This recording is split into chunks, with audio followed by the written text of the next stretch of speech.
മത്തായി സുവിശേഷം 5-ാം അധ്യായം 8-ാമത്തെ വാക്യം. ഹൃദയശുദ്ധിയുള്ളവർ ഭാഗ്യവാന്മാർ, അവർ ദൈവത്തെ കാണും. ഹൃദയശുദ്ധി എങ്ങനെ പ്രാപിക്കാം? യഥാർത്ഥമായി നമ്മുടെ ഹൃദയം ശുദ്ധമാണെന്ന് പലപ്പോഴും അഭിമാനിക്കുന്നവരാണ്. നമ്മളുടെ ഹൃദയത്തിൽ വരുന്നതായ കരുതി വച്ചിരിക്കുന്ന കാസു കുടിച്ചിരിക്കുന്നതായ പല ചിന്തകൾ നമ്മൾ താലോലിക്കുന്നവരാണ്. പലരോടും അസൂയയും പകയും പിണക്കവും വിദ്വേഷവും വെച്ച് പുലർത്തി കയ്പുള്ള വേരെ ഹൃദയത്തിൽ മുളപ്പിച്ച് ഹൃദയത്തിൽ വൈരാഗ്യം വെച്ച് പുലർത്തി ഇരിക്കുന്ന ഒരു ഹൃദയം സ്വന്തമായിട്ടൊന്ന് ശോധന ചെയ്ത് നമ്മുടെ ഹൃദയത്തിൻ്റെ അവസ്ഥ എങ്ങനെയാണെന്ന്. പുറമേ നമ്മൾ ആര് കണ്ടാലും നമുക്കൊരു കുഴപ്പമുണ്ടോ? പാട്ടുണ്ട്, പ്രാർത്ഥനയുണ്ട്, ആരാധനയുണ്ട്, എല്ലാം ഉണ്ട്. സ്നേഹം കണ്ടു കഴിഞ്ഞാൽ ഒരു കുഴപ്പമില്ല. പക്ഷേ വചനത്തെ നമ്മൾ ഒരു കാര്യം വായിക്കുന്നുണ്ട്. ദൈവം നമ്മുടെ ഹൃദയങ്ങളെയും ഉൾപ്പുകളെയും ആരാഞ്ഞറിയുന്നവനായ ദൈവം, ഹൃദയത്തെ ശോധന ചെയ്യുന്നവനായ ദൈവം. ഹൃദയം എല്ലാറ്റിനേക്കാളും കപടവും വിഷവും ഉള്ളത്. അത് ആരാഞ്ഞറിയുന്നവൻ ആര്? ഒരു മനുഷ്യൻ്റെ ഹൃദയത്തെ ആർക്കും മനസ്സിലാക്കാൻ പറ്റത്തില്ല. പുറമെ എങ്ങനെ വേണേലും നമുക്ക് അഭിനയിക്കാം. പക്ഷേ ദൈവത്തിൻ്റെ സന്നിധിയിൽ വരുമ്പോൾ അവിടെ ഒരു പരിപാടി നടക്കത്തില്ല. നമ്മൾ കർത്താവിൻ്റെ സന്നിധിയിൽ മുഴങ്കാൽ പ്രാർത്ഥിക്കാനാകട്ടെ, ആരാധിക്കാനാകട്ടെ, നമ്മൾ ദൈവസന്നിധിയിൽ ഇരിക്കുമ്പോൾ നമ്മുടെ വസ്ത്രങ്ങളെ അല്ല, ഹൃദയങ്ങളെ തന്നെ കീറി പാപങ്ങളെ ഏറ്റുപറഞ്ഞുകൊണ്ട്, കുറവുകളെ ഏറ്റുപറഞ്ഞുകൊണ്ട് ശുദ്ധീകരണം പ്രാപിച്ചുകൊണ്ട് ചെന്നെങ്കിൽ മാത്രമേ സാധിക്കുകയുള്ളൂ. നമ്മളെ ആരാധിക്കാൻ ചെല്ലുമ്പോൾ നമ്മളെ റോമാലേഖനം 12-ാം അധ്യായത്തിൽ വായിക്കുന്നതായ വാക്യത്തിലെ നമുക്കിങ്ങനെ കാണുവാനായിട്ട് കഴിയുന്ന റോമർ 12 അതിൽ പറയുന്നുണ്ട്, നിങ്ങൾ ബുദ്ധിയുള്ള ആരാധനയായി നിങ്ങളുടെ ശരീരങ്ങളെ ജീവനും വിശുദ്ധിയും ദൈവത്തിന് പ്രസാദയാഗമായി സമർപ്പിപ്പിൻ. ഈ ലോകത്തിന് അനുഭവമാകാതെ നന്മയും പ്രസാദവും പൂർണ്ണതയുമുള്ള ദൈവം ഇന്നും തിരിച്ചറിയേണ്ടതിന് മനസ്സ് ഒതുക്കി രൂപാന്തരപ്പെടുവേ. കർത്താവിന്റെ സന്നിധിയിൽ ആരാധനിക്കാൻ ചെല്ലുമ്പോൾ മനസ്സ് ഒതുക്കി രൂപാന്തരപ്പെടേണ്ടിട്ട് വേണം ചെല്ലാൻ. കർത്താവിന്റെ സന്നിധിയിൽ പ്രാർത്ഥിക്കാനിരിക്കുമ്പോൾ നമ്മൾ ശുദ്ധീകരണമുള്ളവരായിട്ട് വേണം ചെല്ലാൻ. അന്നേരത്തേക്ക് മാത്രം നമ്മുടെ ഹൃദയത്തെ ശുദ്ധീകരിക്കാൻ പോരാ. നമ്മുടെ ജീവിതത്തിൻ്റെ ഏത് സന്ദർഭങ്ങളിലും ഏത് അവസരങ്ങളിലും നമ്മുടെ ഹൃദയം എങ്ങനെ ആയിരിക്കണം? ഹൃദയശുദ്ധിയുള്ളവരായിരിക്കണം, നിർമ്മലമായ ഹൃദയമായിരിക്കണം. സ്തോത്രം. ഒരു ദൈവത്തിലെന്ന നിലയിൽ നമ്മുടെ ഹൃദയത്തിൽ കർത്താവ് വസിക്കണം. കർത്താവ് നമ്മുടെ ഹൃദയത്തിൽ വസിക്കണമെന്നുണ്ടെങ്കിൽ യഥാർത്ഥമായി നമ്മുടെ ഹൃദയം എങ്ങനെ ആയിരിക്കണം? നമ്മുടെ ഹൃദയത്തിലെ എല്ലാ പാപങ്ങളും വിട്ടൊഴിഞ്ഞ്, ജീവിതത്തിലെ എല്ലാ പാപങ്ങളും വിട്ടൊഴിഞ്ഞ് ദൈവബന്ധം തിരിച്ചറിഞ്ഞ് നമ്മൾ എന്ത് ചെയ്യണം? മാനസാന്തരപ്പെട്ട് കർത്താവിലേക്ക് തിരിയണം. സ്തോത്രം. ക്രിസ്തുയേശുവിൽ ഒരു പുതുമനുഷ്യനായി തീരണം. പുതുമനുഷ്യനാകുക എന്ന് പറഞ്ഞാൽ നമ്മുടെ ജീവിതത്തിൻ്റെതായ വേഷത്തിലും നമ്മുടെ വായിലെ വരുന്ന വാക്കുകളിലും നമ്മുടെ പെരുമാറ്റത്തിലും മറ്റുള്ളവരുടെ മനോഭാവങ്ങളിലും പ്രവൃത്തിയിലുമൊക്കെ ക്രിസ്തുവിൽ പുതിയ മനുഷ്യനായി നമ്മൾ വെളിപ്പെട്ടേ പറ്റൂ.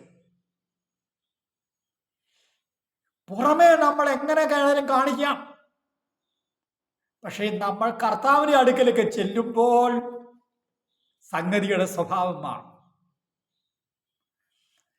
അതെ, യാമോക്ക് കടവിങ്കൽ യാക്കോബ് ദൂതനോട് അനുഗ്രഹത്തിന്റെ മാറ്റം വെടിവെച്ചു. നമ്മളെ ലേഖനത്തിൽ വായിക്കുന്നത് അവൻ ദൂതനോട് കരഞ്ഞപേക്ഷിച്ചു. അനുഗ്രഹത്തിന് വല്ലുപിടിച്ച സ്ഥാനത്ത് ദൂതനോട് കരഞ്ഞപേക്ഷിച്ചു. ദൈവസന്നിധിയിൽ ചെന്ന് കർത്താവിന് മുഖം കാണണമെന്നുണ്ടെങ്കിൽ നമ്മൾ കരഞ്ഞേലേ പറ്റൂ. നമ്മൾ മാനസാന്തരപ്പെട്ട് കരഞ്ഞാലേ പറ്റൂ. നിലവിളിച്ച് കരഞ്ഞാലേ പറ്റൂ. നമ്മുടെ ഹൃദയം കർത്താവ് വസിക്കുന്ന നിലയിൽ ആയാലേ പറ്റൂ. നമ്മുടെ ഹൃദയത്തിൽ പാപം വസിക്കുന്ന സ്ഥാനത്ത്, ലോകത്തിന്റെ മോഹം വസിക്കുന്ന സ്ഥാനത്ത്, ജഡത്തിന്റെ ചിന്തകൾ വസിക്കുന്ന സ്ഥാനത്ത് യേശുവിന്റെ വചനം വസിക്കണം. യേശുവിന്റെ പരിശുദ്ധാത്മാവ് വസിക്കണം.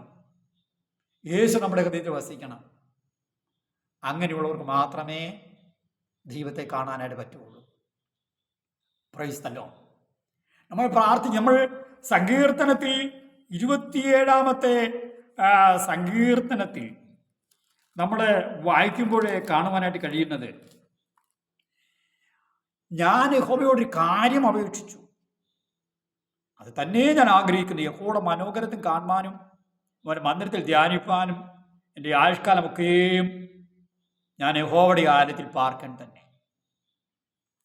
നമ്മൾ കർത്താവിൻ്റെ സന്നിധിയിൽ കടന്നു വരുമ്പോൾ അടുത്തിരിക്കുന്നവരെയല്ല കാണേണ്ടത്, മുൻപിൽ ഇരിക്കുന്ന കർത്താവിൻ്റെ ദാസന്മാരെയല്ല കാണേണ്ടത്, കർത്താവിൻ്റെ മനോഹരത്വമായിരിക്കണം. നമ്മൾ കർത്താവിൻ്റെ സന്നിധിയിൽ ചെല്ലുന്നത് കർത്താവിനെ കാണാനാ, കർത്താവിൻ്റെ മനോഹരത്തിൽ കാണാനാ, കർത്താവിൻ്റെ തേജസ്സിനെ കാണാനാ, കർത്താവിൻ്റെ ശബ്ദം നമ്മൾ കേൾക്കാനാ, കർത്താവിൻ്റെ ആലോചന അറിയാനാ, കർത്താവിൻ്റെ പ്രാപിക്കാനാ. Praise the Lord. കഴിഞ്ഞ കാലത്തെ ജീവിതം കൊണ്ട് ദൈവത്തിനെ നീ എന്തു പ്രാപിച്ചു? നിനക്ക് എന്ത് നേടാൻ കഴിഞ്ഞു? നിന്റെ ജീവിതത്തിൽ ഈ നാളുകളിൽ കർത്താവിന് വേണ്ടി എന്തെങ്കിലും ഫലം പുറപ്പെടുവിക്കുന്നുണ്ടോ? കർത്താവ് ഹൃദയത്തിൽ വസിക്കുന്നെങ്കിൽ ഫലം പുറപ്പെടുവിക്കും. കർത്താവ് ഫലം പുറപ്പെടുവിക്കുന്നതിനല്ലേ, പിന്നെ കർത്താവ് ഹൃദയത്തിൽ വസിച്ചെന്നവൻ ഫലം പുറപ്പെടുവിച്ചിരിക്കും. Praise the Lord. സ്തോത്രം. ഈ നാടുകളിൽ നമ്മൾക്ക് നമ്മുടെ ആത്മീയ കർത്താവിനെ കാണുവാൻ കഴിയണം. പ്രാർത്ഥനയിൽ കർത്താവിലേക്ക് നോക്കുമ്പോൾ കർത്താവിനെ കാണാനായിട്ട് കഴിയണം. ആരാധന ദൈവത്തിൽ മുഴക്കാൽ മടക്കി നമ്മൾ കണ്ണുകടച്ച് ആരാധിക്കുമ്പോൾ കർത്താവിനെ കാണാനായിട്ട് കഴിയണം. ഏത് പ്രയാസ പ്രശ്നങ്ങളുടെ നടുവിലും അതെ നാം ആരെ കാണാൻ കഴിയണം? കർത്താവിനെ കാണാൻ കഴിയണം. ഏതൊരു സമൂഹത്തിൻ്റെ നടുവിൽ നമ്മളായിരിക്കുമ്പോഴും നമ്മൾ കർത്താവിനെ കാണുവാൻ കഴിയണം. എങ്ങനൊരു അവസ്ഥയിലുള്ള ആളുകളുടെ നടുവിലായാലും നമ്മുടെ ഹൃദയം കൊണ്ട് യേശുവിനെ കാണാനായിട്ട് കഴിയണം. അതെ, നമുക്ക് കാണാനുള്ള ഒരേ ഒരു ഇടം യേശുവിൻ്റെ ഇടമാണ്, യേശു വസിക്കുന്ന ഇടമാണ്. Praise the Lord. ഹല്ലേലൂയ. സ്തോത്രം, സ്തോത്രം, സ്തോത്രം. അപ്പം നമുക്ക് മോശ കർത്താവിനെ തേജസ് കാണുവാനായി വലിയവനായ ദൈവത്തോട് അപേക്ഷിച്ചു. ഒടുവിൽ ചില നിബന്ധനകൾ കർത്താവിന് വെച്ചു. ഞാൻ നിന്നെ പിരിഞ്ഞു പോകുമ്പോൾ നിന്റെ മുഖം ഞാൻ മറയ്ക്കും, എന്നിട്ട് ഞാൻ എൻ്റെ മുഖം കൈ മാറ്റുമ്പോൾ നീ എന്നെ കാണും. എങ്ങനെ കണ്ടു? ദൈവത്തിൻ്റെ പിൻഭാഗം കാണാനിടയായി.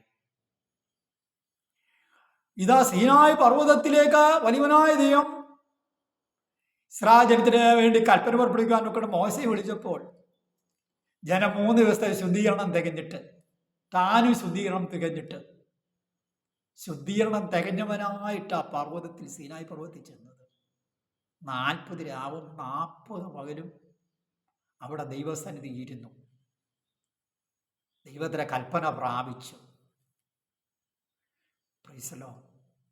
അപ്പോൾ ഈ നാടുകളിൽ നമ്മൾ ഒരു പ്രഹസനമായ ആത്മജീവിതം മാറരുത്, പ്രഹസനമായ ആരാധന മാറരുത്, പ്രാർത്ഥന മാറരുത്, ജീവിതം മാറരുത്. നമ്മുടെ ഹൃദയങ്ങളെ അതുപോലെ കാണുന്നവനായ ദൈവം, നമ്മുടെ മനോഭാവത്തെ അതുപോലെ കാണുന്നവനായ ദൈവം, ദൈവത്തോട് കാണിക്കുന്ന മനോഭാവം മറ്റുള്ളവരോടും കാണിക്കണം. മറ്റുള്ളവരോട് കാട്ടുന്ന മനോഭാവത്തിനനുസരിച്ചാണ് നമ്മൾ ദൈവത്തിലേക്ക് ചെല്ലുമ്പോൾ അതെ നമുക്ക് നമ്മുടെ ഹൃദയത്തെ കാണുന്ന കർത്താവ് നമുക്കൊണ്ട് എന്ത് ചെയ്യണം, എങ്ങനെ സംസാരിക്കണം തീരുമാനിക്കണം. മറ്റുള്ളവർക്ക് അനുകൂലമായ പലതും നിങ്ങളെക്കുറിച്ച് കേട്ടിരിക്കാം. പക്ഷേ കർത്താവിൻ്റെ അടുക്കൽ ചെല്ലുമ്പോൾ നിങ്ങൾക്ക് അനുകൂലമായി സംസാരിക്കണമെന്നില്ല. അവിടെ കർത്താവ് നിന്നെ കാണുന്ന പോലെയാണ് സംസാരിക്കുന്നത്. അതുകൊണ്ട് ഏൽപ്പിച്ചു കൊടുക്കാം. ഈ നാൾ മനുഷ്യൻ്റെ മുഖമല്ല കാണേണ്ടത്, ദൈവത്തിൻ്റെ മുഖം. മനുഷ്യൻ്റെ മുഖത്തേക്കല്ല നോക്കേണ്ടത്, ദൈവത്തിൻ്റെ മുഖത്തേക്ക്. ഹൃദയശുദ്ധിയുള്ളവർക്ക് മാത്രമേ ദൈവത്തെ കാണാൻ കഴിയുള്ളൂ. ഈ വചനങ്ങളാൽ കർത്താവ് നമ്മെ അനുഗ്രഹിക്കട്ടെ.